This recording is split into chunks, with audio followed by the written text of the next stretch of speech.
अपाला का परित्याग। महर्षि आश्रम। अत्रि मुनि महर्षि का आश्रम। सूर्यदेव अपनी पूरी लालिमा के साथ पश्चिमी अंतरिक्ष में लटके हुए थे। उनकी लालिमा ने आकाश में यत्र तत्र चीथड़ों की तरह छिटके हुए थे। मेघ टुकड़ों को अनेक रंगों में रंग दिया था। केसरिया मिश्रित आभा आश्रम में खड़ी घनी तरूपांति के पत्तों को रंगते हुए छन छन कर भूमि को भी कहीं कहीं से केसरिया बना रही थी। आश्रम का वातावरण शांत था। कहीं कहीं से किसी पक्षी के अपने नीड़ में आने अथवा किसी फल के पककर स्वयं नीचे गिरने की ध्वनि से नीरवता भंग हो जाती थी। एक वटवृक्ष की लंबी सुदृढ़ टहनियों में आश्रम वासियों के वलकल लटके हुए थे। अनेक पर्णकुटिया पंक्तिबद्ध शांत बैठी प्रतीत होती थी। उनको पवित्र गोबर से लीपा गया था। लगता था जैसे सभी समाधि में उतर गई हूँ। मृगों का झुंड दिन भर चरकर और उधम मचाकर अब एक शीरस के तरु तले भूमि पर शांति से पसरा हुआ था। यज्ञ वेदी भी मौन थी, किंतु उससे अभी तक पतली सी सुगंधित ध्रुम रेखा सूर्य किरणों से लाल होकर जैसे किरणों के साथ ही अंतरिक्ष में सूर्य से मिलने जा रही थी। पास ही कुश आसन, समिधा, धृत, हविष्यानन, धूप, अगरु, चंदन आदि रखे थे। आश्रम जैसे शांति और पवित्रता की प्रतिमूर्ति था। महर्षि अत्रि ने दाएं हाथ में अपना कमंडल और बाएं हाथ में वलकल लिया और जलाशय की ओर नहाने चले। पगडंडी के उत्तर की ओर से वेदमंत्र गायन की बहुत ही सुरीली ध्वनि आ रही थी। वह मंद मंद ध्वनि कानों में मिश्री घोल रही थी। कोकिला राग इसके सामने फीका पड़ रहा था। महर्षि के पांव उधर मुड़ गए। देखा न्यग्रोध वृक्ष के नीचे एक शुभ्र शिला पर बैठी अपाला नेत्र बंद किए वेद मंत्र गा रही थी।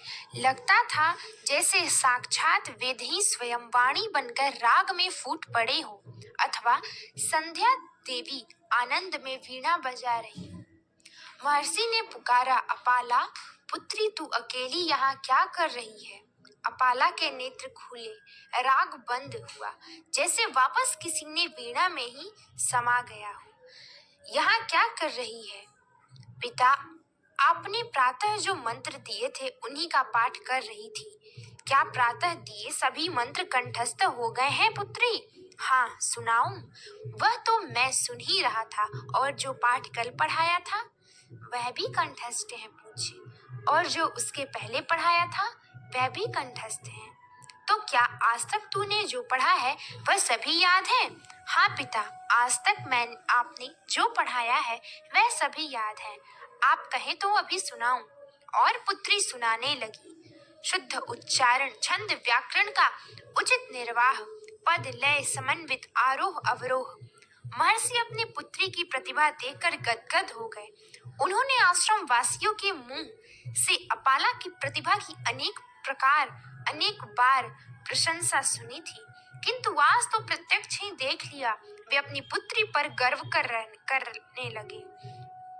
संध्या हो गई है, अपनी कुटिया में चलो पुत्री, कहकर महर्षि जलाशय की ओर स्नान करने चले गए और अपाला हरिणी सी लता गुल्मों के बीच कूदती फांदती अपनी कुटिया की ओर चली।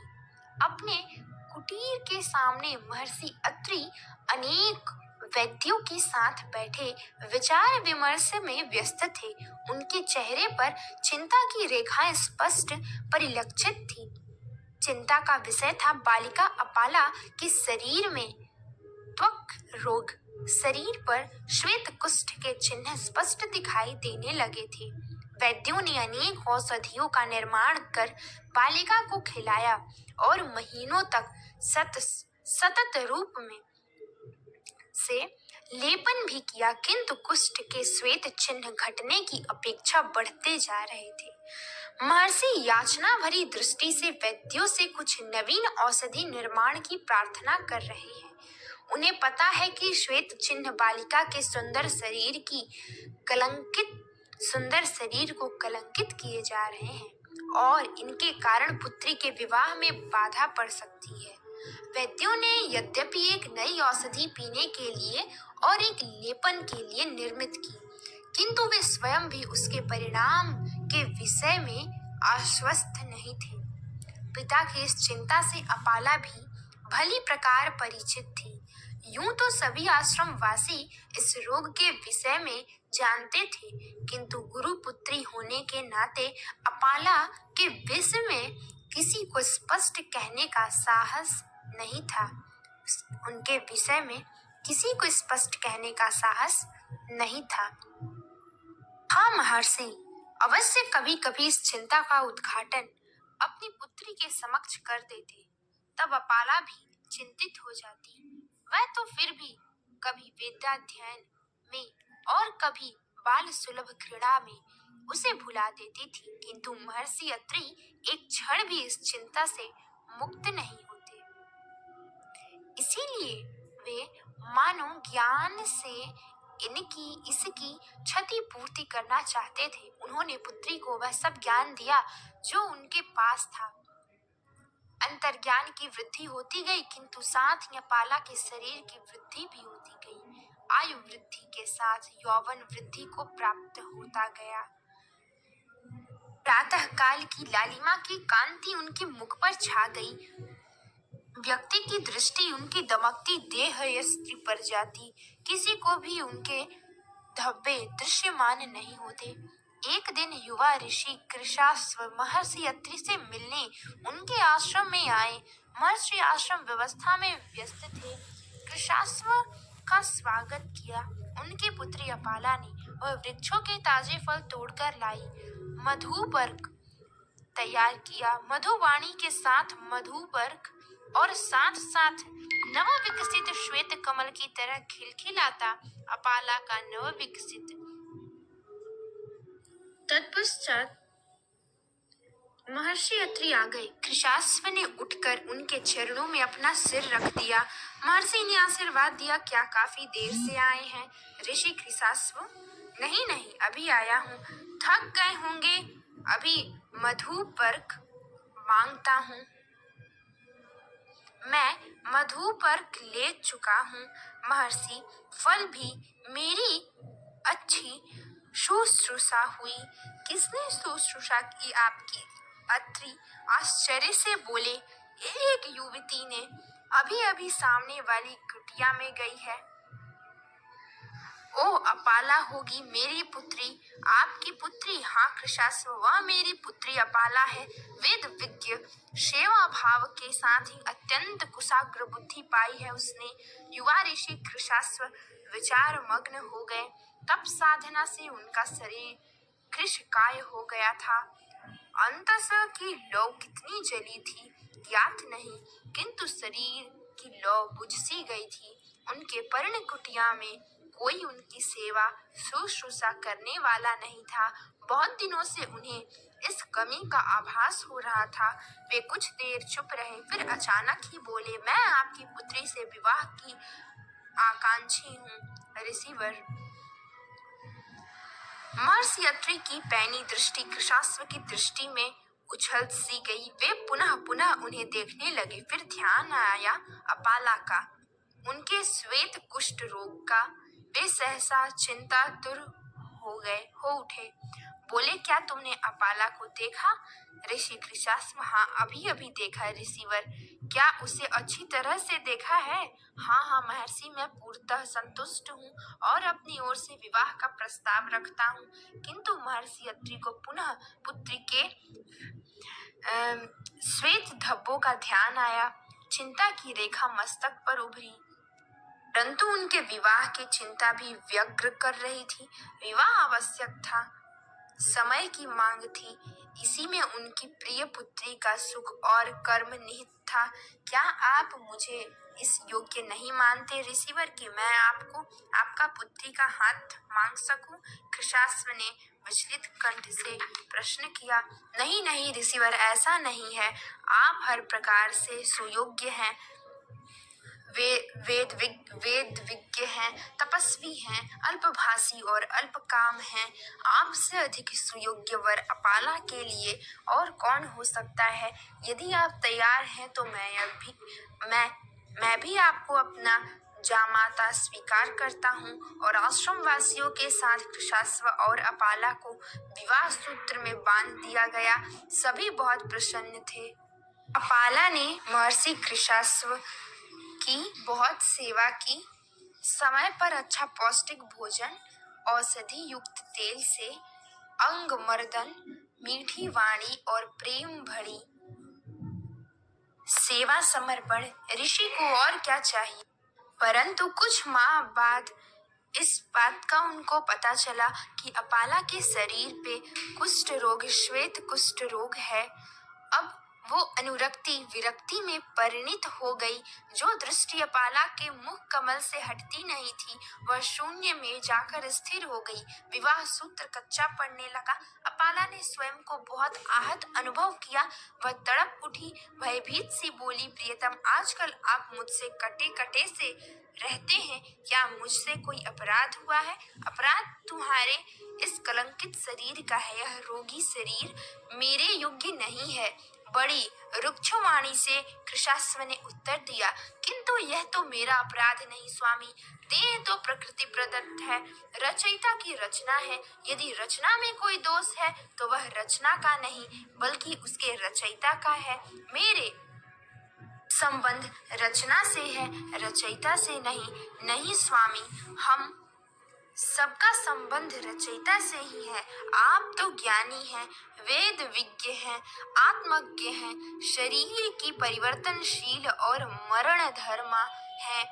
मेरे आने से पूर्व आपका शरीर कृश था और अब बलिष्ठ हो गया है। और मेरा और तुम्हारा शरीर पहले शोभनीय था, अब अशुभ हो गया है। शरीर तो वही है स्वामी, किंतु आपका मन भर गया है। हमें तो शरीर और मन के पार जाना है, एक दूसरे के सहयोग से आत्मा तक पहुंचना है। मैंने विवाह शरीर से नहीं किया था, आत्मा से नहीं। मुझे शरीर की आवश्यकता, आत्मा की नहीं, और वह शोभनीय होना चाहिए, रोगी और कलंकित नहीं।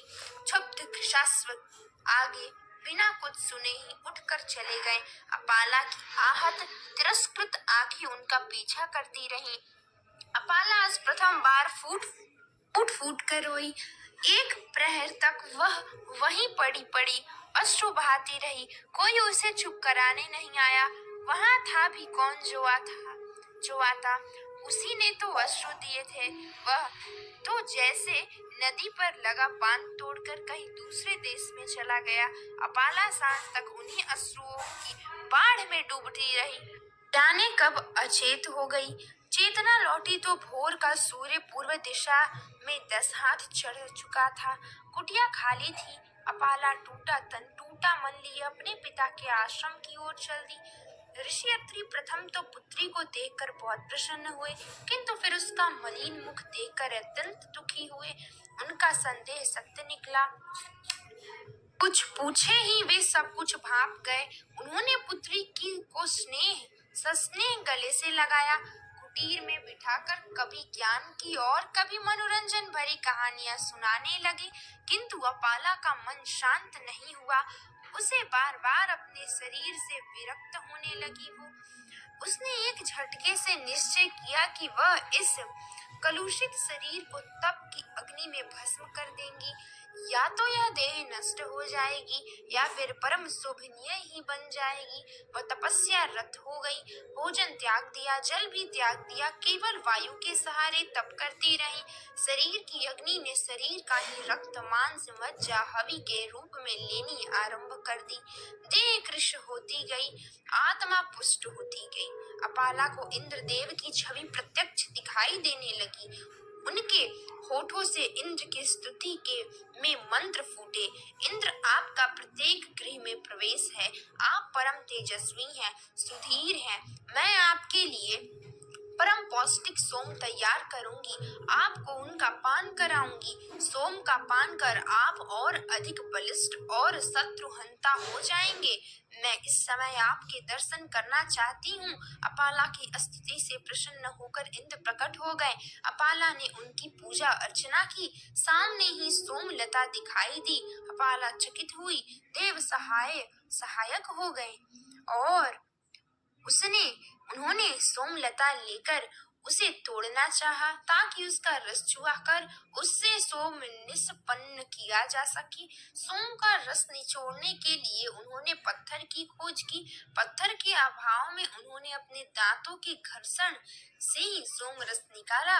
इंद्र उनकी श्रद्धा भक्ति से प्रसन्न हुए। सोम पीकर इंद्र प्रफुल्लित हो गए।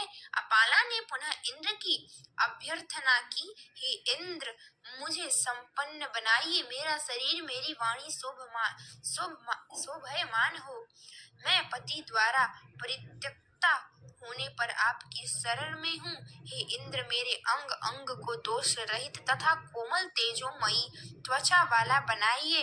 स्तुति सुनकर इंद्र ने अपाला के शरीर को रथ के छिद्रों से तथा सकट युग के छेदों से 3 बार निकाला। अपाला के शरीर की त्वचा के 3 आवरण छिलकर निकल गए और उनकी त्वचा का दोष समाप्त हो गया। वह सूर्य की कांति के समान दमकने लगी।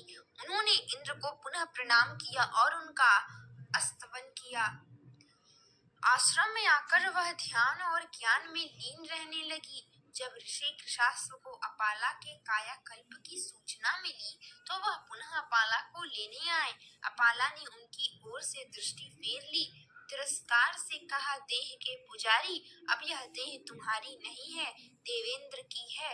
अब यह उन्हीं की पूजा अर्चना के काम आएगी। तुम्हें तो कोई भी एक देह चाहिए, कोई और ढूंढ लो।